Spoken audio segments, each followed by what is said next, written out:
Hello friends, नमस्कार।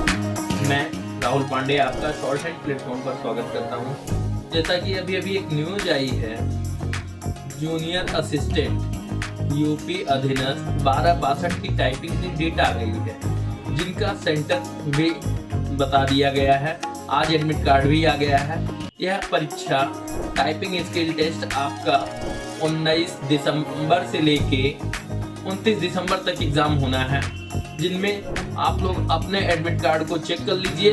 और एक बहुत महत्वपूर्ण सूचना है, जो एडमिट कार्ड के नीचे इंस्ट्रक्शन दिया है, उनमें आपको टाइपिंग के फॉन्ट, टाइपिंग में कितने नंबर मिलेंगे और टाइपिंग में कैसे कैसे नंबर मिलेंगे, इन सब के लिए निर्देश दिए गए। उस निर्देश को आप पढ़ के अभी से प्रैक्टिस में लग जाइए। और पूरे प्रयागराज में जो भी विद्यार्थी रहते हो, उनके लिए शॉर्ट हैंड प्लेटफॉर्म निःशुल्क प्रैक्टिस टाइपिंग प्रैक्टिस बैच लेके आ रहा है। जो किसी भी संस्थान में टाइप किए हों, उनका स्वागत है। आप आके अपना प्रैक्टिस कर लीजिए, एक बार रिहर्सल कर लीजिए और एग्जाम के लिए तैयार हो जाइए। धन्यवाद।